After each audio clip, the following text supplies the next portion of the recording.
Bonjour à toutes et à tous, je suis Sarah Menei, nous sommes le mardi 25 août 2020, vous écoutez Flash Foot.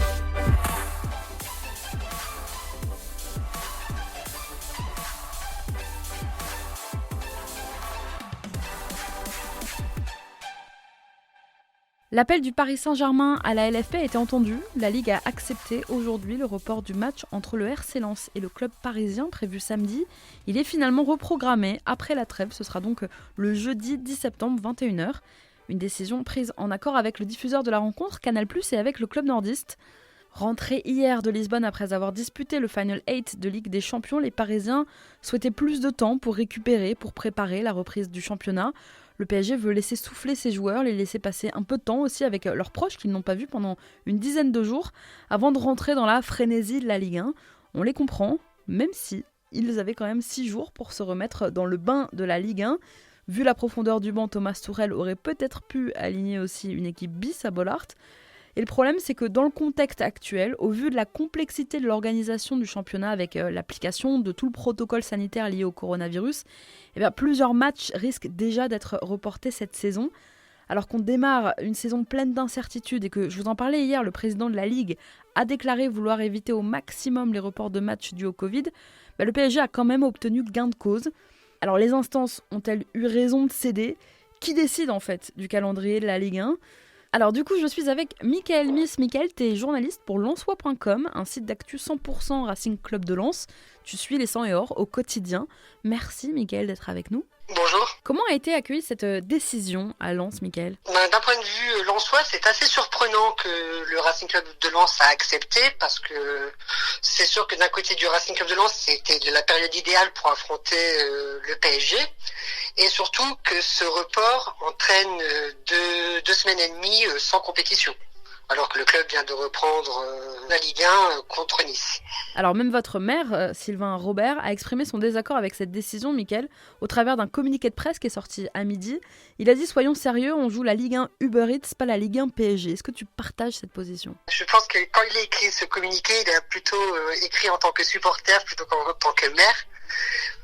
Après dire que c'est la Ligue 1 PSG, je ne pense pas. Je pense que c'est aussi des accords entre clubs et je pense que c'est aussi peut-être pour le bienfait de la Ligue 1 que cette décision a été prise pour qu'il y ait du spectacle et pour que les diffuseurs soient contents du spectacle proposé durant ce match. En plus, il y aura pour Lens un match important 3 jours après la réception du Paris Saint-Germain. L'équipe ira au Moustoir le 13 septembre, affronter donc Lorient potentiel concurrent direct dans la course au maintien cette saison. C'est d'autant surprenant de voir cette date de report 3 jours avant un match super important face à l'un des concurrents directs du Racing Club de Lens. Ensuite, c'est des décisions à la LFP qui sont un peu incompréhensibles, mais certainement qu'il doit avoir des raisons. On va attendre certainement les explications dans les heures à venir.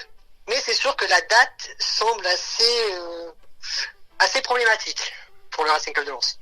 Bon on verra si ce match aura bien lieu finalement. En tout cas, Mickaël, merci beaucoup. De rien. Et puis on souhaite une très belle saison au 100 et or. On l'espère aussi. Et nous, on va entamer notre tour des clubs. C'est parti.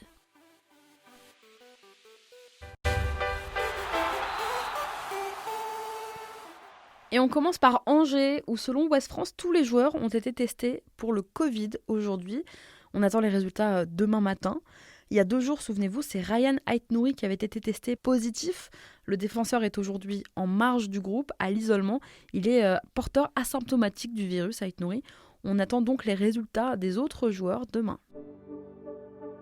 On part à Bordeaux maintenant, alors qu'on a souvent déploré le manque d'anciens dans ce club, le manque d'anciennes gloires qui pourraient avoir des responsabilités au club. Et bien aujourd'hui, c'est Mathieu Chalmé, enfant du club justement, où il a été formé, qui a passé près de 7 ans en pro, qui revient, retour au Hayan pour devenir l'entraîneur des U19. Chalmé a été nommé par Alain Roche, le nouveau directeur sportif des Girondins, qui a aussi pris en charge la responsabilité de la formation et de la préformation, et qui souhaite donc visiblement s'entourer d'anciens, de repères. Après la déroute face à Nîmes, Brest s'apprête à accueillir l'Olympique de Marseille dimanche. Enfin, si la rencontre peut se tenir, puisque le club marseillais a annoncé plusieurs nouveaux cas de Covid. Donc ça pourrait bien sûr reporter le match et presque arranger finalement les affaires d'Olivier Dalloglio qui a un gros problème en défense centrale. Jean-Charles Castelletto est parti à Nantes. Denis Bain a été victime d'une rupture des ligaments croisés fin juillet. Il est absent pendant encore de longues semaines, de longs mois. Brendan Chardonnay est lui suspendu. Et Christophe Herrel est maintenant positif au Covid-19. Alors le coach de Brest n'a plus qu'un seul joueur apte à ce poste et c'est son capitaine, Jean-Kévin Duverne. Dijon négocie avec Monaco pour l'arrivée d'un jeune défenseur anglais, Jonathan Panzo. Il a à peine 19 ans, les Monégasques en réclament 2 millions d'euros, plus bonus et pourcentage à la revente. Le joueur formé à Chelsea devrait passer sa visite médicale aujourd'hui et s'engager avec le DFCO dans les prochaines heures. Je vous en reparle demain du coup. Entré en jeu seulement à 2 reprises depuis son arrivée sur le Rocher, on ne l'avait plus vu sur un terrain de Ligue 1 depuis 1 an, depuis le mois d'août dernier exactement, lorsque Leonardo Jardim devait composer avec beaucoup de jeunes, souvenez-vous. On parle d'un contrat de 3 ans pour lui à Dijon. Mike Maignan va-t-il quitter les Dogs ? Selon Sky Sports, le gardien lillois pourrait traverser la Manche direction Chelsea, qui ne s'arrête plus de recruter. Privé de mercato l'an dernier, le club londonien se venge. Après Timo Werner, Hakim Ziyech ou encore Ben Chilwell, eh bien les Blues se penchent maintenant sur la Ligue 1 et aimeraient investir au poste de gardien, notamment pour remplacer Kepa. Lille réclame 30 millions d'euros pour Maignan. Là aussi, je vous tiens au courant. Quel début de saison pour Lorient. Après s'être imposé face à Strasbourg au Moustoir ce week-end, les Merlus sont proches d'enregistrer la plus grosse vente de leur histoire. Le club breton aurait reçu une offre de 8 millions d'euros pour Pierre-Yves Hamel, selon Sky Sports. Si l'offre est acceptée, Hamel, qui a marqué ce week-end, irait probablement rejoindre donc le club de 2e division anglaise, Brentford, qui évolue donc en Championship. De quoi rentabiliser finalement le transfert le plus cher du club aussi, en la personne d'Adrien Grebic, qui est arrivé cet été, lui aussi buteur contre Strasbourg. Plus grosse vente et plus grosse acquisition, c'est un bel été pour les Merlus. On continue notre tour des clubs avec Lyon dans un instant, mais avant ça, c'est l'heure de notre déclat du jour et aujourd'hui elle est signée Jean-Pierre River. C'est un peu passé inaperçu et pourtant...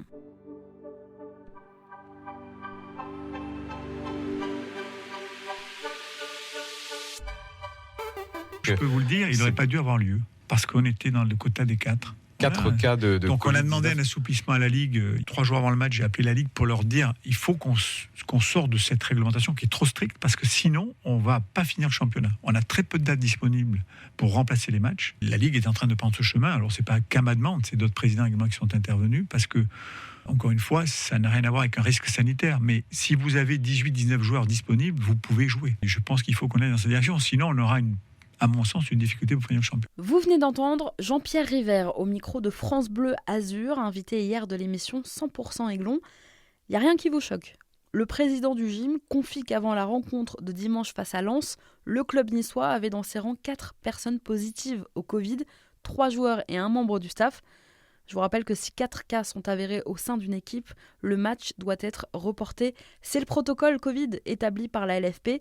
Le match n'aurait donc pas dû se jouer. Malgré cela, la rencontre a tout de même eu lieu. Jean-Pierre River a appelé la Ligue pour demander un assouplissement du protocole dans la crainte de ne pas pouvoir éternellement repousser les matchs. Une position que partage, puisqu'on a entendu hier le président de la LFP, Didier Quillot, qui a donc accepté cette requête. Et on accepte beaucoup des requêtes en ce moment. On maintient des matchs malgré le Covid. On en reporte d'autres pour cause de fatigue. C'est du cas par cas donc. Elle va être longue cette saison. Allez, on reprend notre tour des clubs, direction Lyon cette fois. C'est un premier départ qui pourrait en annoncer d'autres du côté de l'OL. Kenny Tété serait proche de quitter Lyon pour débarquer du côté du Spartak Moscou contre une somme avoisinant les 5 millions d'euros. L'international néerlandais évolue à un poste de latéral droit surchargé avec les présences de Léo Dubois, de Raphaël. Il est représenté par Mino Raiola, Tété. Il est sous contrat à Lyon jusqu'en 2021. L'opération dégraissage post-Ligue des Champions est lancée. Il y avait pourtant de bonnes nouvelles depuis quelques jours à Marseille. Après un week-end de repos, les joueurs avaient repris le chemin de l'entraînement hier. Jordan Amavi est guéri. Le premier des 5 joueurs marseillais à avoir contracté le virus avait été testé négatif samedi. Mais malheureusement, le club a communiqué aujourd'hui sur 3 nouvelles suspicions de cas. Le club marseillais, qui doit se rendre dimanche à Brest dans le cadre de la 2e journée de Ligue 1, a déclaré avoir contacté la commission Covid de la LFP. Réponse donc dans quelques jours.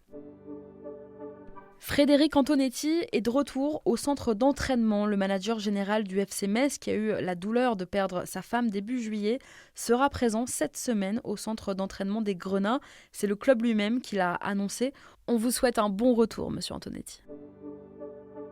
On part à Monaco maintenant avec une petite page Mercato. Acheté en juin dernier, l'attaquant de 18 ans, Anthony Moussaba, part déjà en prêt dans un club satellite de la SM, le Cercle de Bruges. Pour mieux revenir peut-être dans quelques mois, on lui souhaite. Robert Nouzaré prend sa retraite à Montpellier. À presque 77 ans, l'ancien entraîneur et directeur sportif du MHSC, qui s'occupait jusque la saison dernière du recrutement des jeunes, tire sa révérence. C'est presque une légende aujourd'hui qui quitte Montpellier. Abdoulaye Touré pourrait mettre fin cet été à son aventure nantaise. Arrivé au club à l'âge de 12 ans, le franco-guinéen a tout connu avec les Canaries et l'avenir du capitaine du FC Nantes se dessinerait maintenant en Italie. Touré est dans le collimateur de 2 clubs de Gênes, la Samp et le Genoa. Et décidément, finalement, quand on regarde un peu en Ligue 1 en ce moment, plusieurs clubs pourraient perdre leurs capitaines historiques cet été. Touré, mais j'en parlais hier, il y a aussi Julio Tavares à Dijon, Habib Diallo qui pourrait quitter Metz et bien sûr Thiago Silva qui va quitter Paris. C'est la fuite des capis en ce moment. Mercato toujours, du côté de Nice cette fois. C'est l'enfant du club, Malang Sarr, qui quitte la Côte d'Azur. Il était libre depuis son départ des Aiglons fin juillet, où son contrat n'avait pas été prolongé. Le joueur pourrait s'engager à Chelsea pour 5 ans, avant d'être prêté dans la foulée dans un des 4 grands championnats, hors Première Ligue évidemment. L'international espoir formé au gym et qui avait passé 15 ans de sa jeune carrière souhaitait découvrir une nouvelle expérience. Avant de vous donner des nouvelles de Nîmes, on est mardi et comme tous les mardis désormais, c'est l'heure de notre rubrique Foot Business.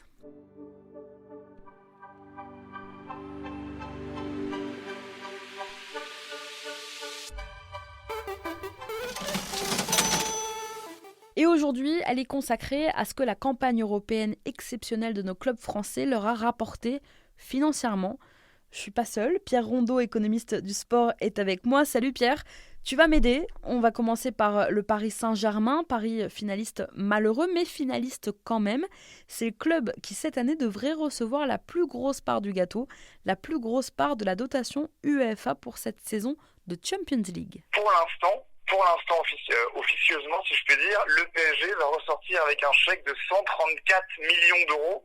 Il a beau avoir été finaliste, c'est l'équipe qui va remporter le plus d'argent pour la saison 2019-2020 en Ligue des Champions. Ils vont plus gagner que le Bayern, qui a pourtant remporté la compétition. Paris c'est tout le paradoxe, parce que c'est par rapport au calcul assez particulier des dotations et du price money en Ligue des Champions.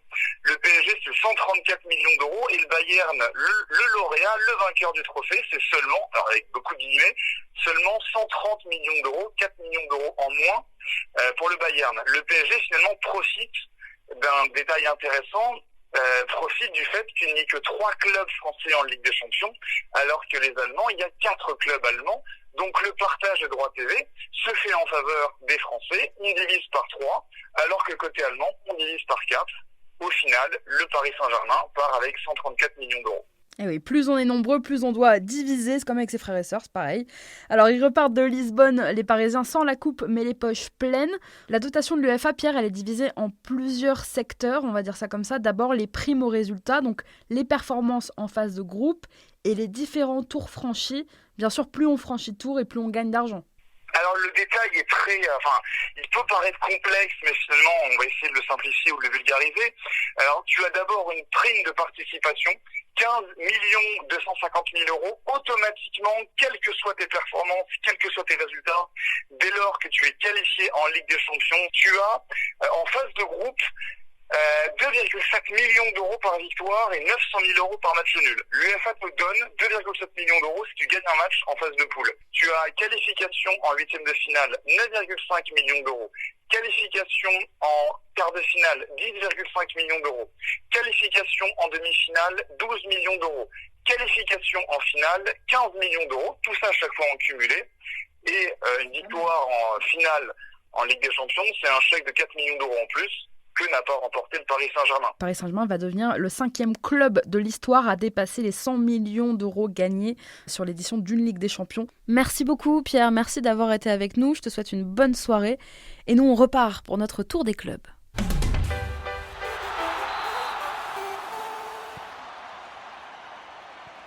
Vous avez jeté un œil au classement de la Ligue 1 ce matin ? Profitez-en. Amis ni moi, vous êtes premiers. Vous regardez le PSG dans le rétro. Bon, ça va peut-être pas durer, mais c'est bien déjà. L'un quitte l'Espagne et l'autre y revient. Sergio Rico, doublure de Keylor Navas dans les buts parisiens, rentre à Séville. Le PSG n'a pas actionné l'option d'achat à 10 millions d'euros. Alphonse Areola, lui, revient dans la capitale après son prêt au Real Madrid. Prêt pour le coup sans option d'achat. Les deux vont se croiser dans les airs. Doublure de Thibaut Courtois chez les Merengues, Areola a disputé 9 rencontres cette saison. Il a remporté la Liga avec Zidane. Il devrait toutefois pas rester à Paris très longtemps puisqu'il est barré par Navas. Et Areola a besoin de temps de jeu pour pouvoir espérer disputer l'Euro avec les Bleus l'an prochain. Si vous avez regardé Monaco-Reims dimanche, vous avez rien remarqué ? Les Rémois ont joué avec leur maillot d'entraînement. Jugés trop proches des couleurs de l'AS Monaco par la Ligue, les tuniques extérieures et third du stade de Reims ont été remplacées par une tenue expérimentale entièrement noire, tunique qui a l'air de plaire aux supporters rémois pour l'instant. Décidément, on s'en sort pas. Le stade rennais a annoncé hier soir la suspicion de nouveaux cas de Covid au sein de son effectif. Après un premier cas positif confirmé en fin de semaine dernière, le club annonce que les joueurs suspects ont été immédiatement isolés, placés en quatorzaine. Le club a également annoncé avoir renforcé les mesures sanitaires, accès aux vestiaires restreints et entraînement par petits groupes, et ce jusqu'à nouvel ordre. Dimanche, l'ASSE fait son grand retour au Chaudron. Les places sont à vendre à partir de ce mardi. Pour les abonnés de la saison dernière, le grand public devra lui patienter jusqu'à samedi, sous réserve bien sûr de disponibilité, puisque la jauge est toujours maintenue, on vous le rappelle, à 5000 spectateurs. Il a été l'une des révélations la saison dernière en Ligue 1, et c'est donc logiquement que Mohamed Simakan attire les convoitises. Le défenseur d'à peine 20 ans a crevé l'écran l'an dernier, utilisé à 25 reprises par Thierry Lauré, toutes compétitions confondues. Il est sous contrat avec le Racing jusqu'en juin 2023. L'AS Monaco, mais aussi le LOSC, auraient contacté Strasbourg.